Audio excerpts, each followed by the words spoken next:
Hey everybody, my name is Kyla. Welcome to my channel where I talk about the stock market and the economy amongst other things.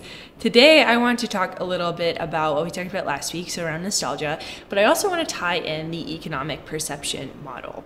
So a lot of times people will ask, they'll say, are we in a recession? That's probably one of the most asked questions over the past few years. Some people will respond with, yeah, we're in a recession. Other people will point to the data and say, no, we're not in a recession.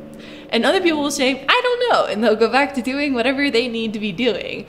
The psychology of people is a very fickle beast. It's very hard to predict.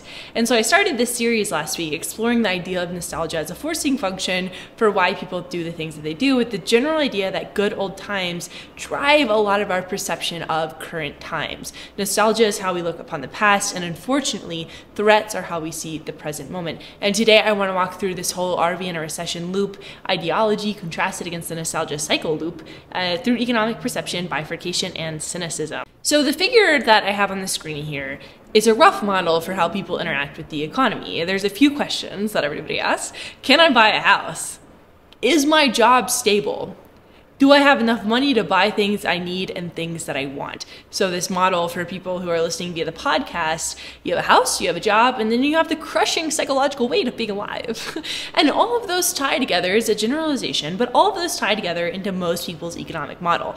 Can I buy it if I want it? And the answer for a lot of people over the past few years has been no, you can't buy it even if you want it, but people around you seem to be able to. And that creates a lot of frustration, a lot of anger. And it's annoying, it's frustrating, and wealth is concentrated amongst just a few. The economic perception model is improving, home prices are going down, the labor market is stabilizing, real wages are sort of going up, and inflation is going down, which does help a lot. But things still are not good. Like, you wouldn't point around and be like, things are awesome, but you kind of do point around and say that things are, metrically speaking, awesome, but they might not feel awesome. Also nostalgia within that, where I used to be able to, or society used to be able to, and that skews the model even more, and that gets into this point of bifurcation. So millennials are finally catching up to the older generations, but for a long time there was a really big gap between, it seemed, what baby boomers were able to achieve versus what millennials were able to achieve at the same age. And it doesn't seem like it was ever gonna close. And of course, you know, across all of time, younger people have had to pull themselves up by their bootstraps or whatever, but the whole labor market model changed over the past few decades. You just can't go as hard on a 9-to-5. Like, you cannot afford what you used to be able to afford on a 9-to-5 salary. You can't really buy a house in places where most people are trying to buy houses because life is expensive and wages haven't kept up with the reality, as something that Noah Opinion discussed when he was talking about the vibe session in a recent article that he wrote. We can theorize about the psychology of the vibe session all day long, but maybe in the end it's just a wage session. And ownership of assets is a whole separate issue. These three charts show the collective power of baby boomers, the amount of money that they have in the money market funds and corporations. They own a lot of equity and real estate. They have almost $80 trillion in net worth. They're sitting pretty. That's a lot of money and a lot of real estate. And of course, they tend to own things outright. They don't have mortgages. But of course, like, their reality is bifurcated too. Nearly half of boomers don't have anything saved for retirement, and disparity is, of course, unfortunately, nothing new. Top incomes in the US skyrocketed post-pandemic, and while lower income Americans did get a wage boost, it isn't the wage boost that we need to tip things back into balance. So even within generational bifurcation, there's still bifurcation. And then there's stories told. So cynicism. So when we think about who has a lot of economic power, it's the boomers. They have a lot of spending power, they have a lot of political sway, and boomers pay attention. The collective stories that we tell, something that I've written a lot about, influence how people feel. And I think there's two things here: Black Mirrorification and institutional nihilism. So Black Mirror, I've actually never seen Black Mirror, but if you know the show, it's a show about how things are dystopian in this universe that Black Mirror inhabits, how tech can really lose control of the plot. As been highlighted in a recent tweet, Black Mirror preys on the cultural appetite for dystopia porn and abuses the psychoactive mimetic properties of fiction to imbue bad versions of reality with undeserved hyperstitial credence. Make good art about the realities you want to instantiate, not the ones you want to avoid. A lot of big words in that tweet. But the whole idea is that Black Mirror is feeding us into like that true crime stuff that people really like to pay attention to. People like bad things. We like to pay attention to bad things. It's our brains.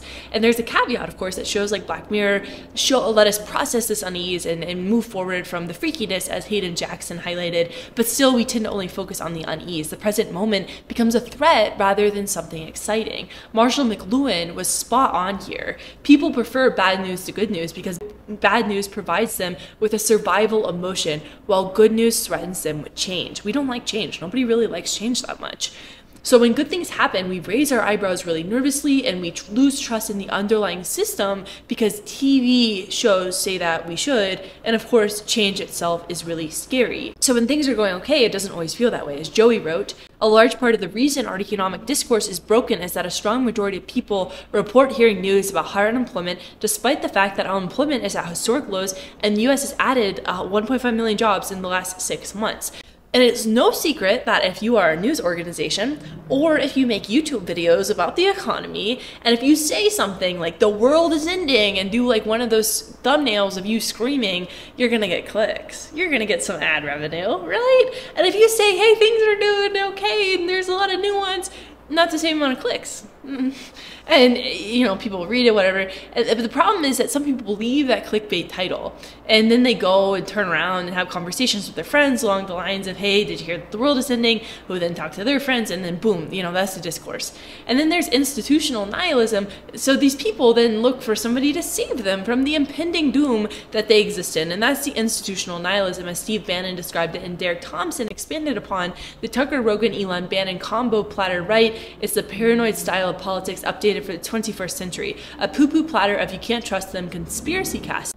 These are the people that will save you from the world ending, hypothetically. They're also the people that sow seeds of distrust into existing structures, postulate on Twitter about recessions, and tend to proclaim that things are much worse than they actually are. The marginal cost of plausible bullshit is effectively zero.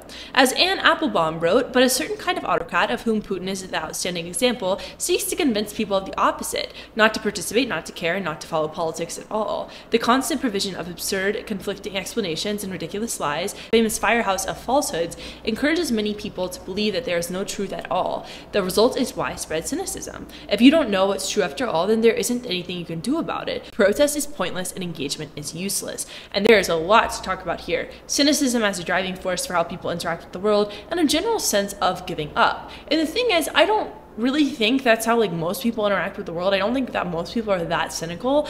It's well known that the most annoying people tend to be the loudest, and those loud people, even if their beliefs aren't as popular, tend to permeate the discourse just based on sheer volume alone. And to be fair, you know, some of this is warranted. If you see companies going through layoffs, it's going to change your economic perception. It's going to feel really bad because it is really bad. But there is a vein of distrust that runs deeper, and the cynicism bleeds into how everyone interacts with the economy and interprets the collective reality, which creates some weird feelings. And there's the constant threat. So the AP published a piece saying, well, is it a rolling recession or a rich recession, or what is it? And the thing is, it's probably a mix of all those things, like tech layoffs and finance layoffs. It's concentrated in one part of the economy. The economy is changing. Credit sensitive industries are flopping around because cheap credit can't drive the economy anymore. The economy has been weird because of the looming threat of inflation, elements of declining growth, and just general fear. It makes sense that people are spooked out. But what's sort of funny about all of this is that fiscal policy has been the buttress for the economy, as the Fed has whacked at things with the rate hike hammer. The supportive fiscal policy that we had during the pandemic, coupled with the now enacted investment from the pre-CHIPS and pre-IRA Act, plus planned investment from both of those things, has made the economy really good. We've managed to get inflation down and see growth, which is bonkers, especially because the rest of the world hasn't been able to achieve that. There's this tweet that, you know, Joey, who runs a great Substack, tweeted out, like, things are okay economically speaking, and some guy responds, the only growth in America is inflation. The Uber from my house to the airport went from $27 to $53. Number one, like, it's bizarre that we are able to get somebody to drive to our home, pick us up, and then take us somewhere else for $27. I mean, $50 is kind of a sweet deal for that. We have so many things that were from the zero interest rate world. I'm nostalgic for that world that I remember where somebody could drive to my house, drive me wherever I want to go for very little money. And because that's not happening anymore, I'm going to get very cynical and very angry and think that the rest of the economy is very, very bad. And that's not true. As Matt Darling said, even when inflation is low, if you ask a non-econ nerd about inflation, they would immediately say inflation is too high because they understand inflation to mean I would like goods to be cheaper. What fiscal policy has accomplished is honestly pretty incredible. We are building a lot of chip fabs and EV manufacturing facilities, and that has provided support to the manufacturing side of the economy, which has allowed the US to remain stable as other countries try to find their footing. As rogue economy that is shaky because you have both inflation and a looming threat of, if not recession, then declining growth, the only thing that can actually tackle both of those phenomena is an increase in productivity and an increase in production. And we are doing that. People are starting to feel better. Jordan Weisman highlighted that only 44% of Americans think that we're in a recession versus the 60% that it used to be. And to be clear, there's a lot coming down the road. Student loan payments, funky real estate markets, firms in distress. It's never, ever perfect. And I don't think I've ever said that, right? Like, things are always going to be a little bit strange. But circling back to cynicism, when we think about the economic perception model, it makes a lot of sense that people are frustrated. Wages haven't kept up. Houses don't seem attainable. There's bifurcation and stratification, which is compounded by cynicism and distrust. But it's like a personal thing too.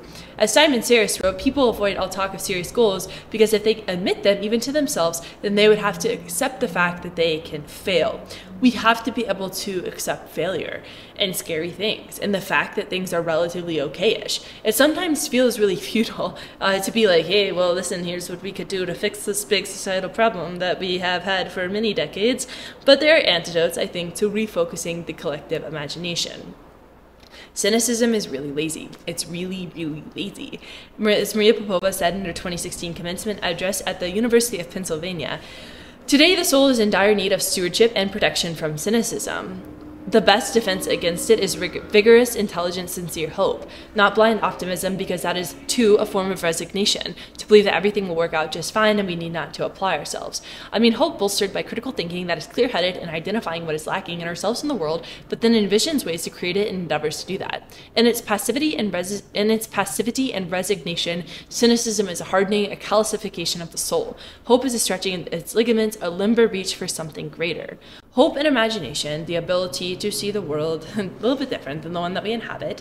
And I'm going to include this giant passage from Ursula K. Le Guin. I think the imagination is the single most useful tool mankind possesses. It beats the opposable thumb. I can imagine living without my thumbs, but not without my imagination.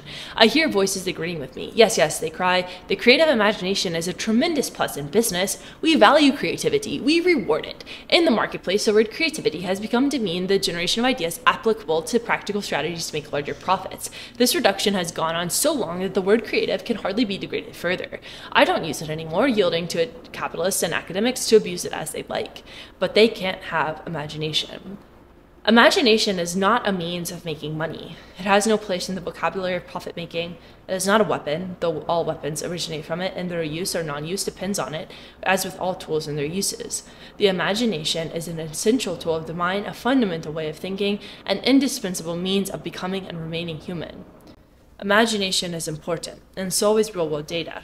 We have to make sure that people get paid enough to live. Like, that is something that is super important. And we have to figure out imagination, not harness it as a way of helping VCs return capital to LPs, but rather to create a better world for all of us to live in. Thanks so much for hanging out. Thanks so much for spending time with me. This is a Substack, Kyla.substack.com, TikTok, everywhere. I hope y'all are doing okay, and I'll talk to you very soon. Bye.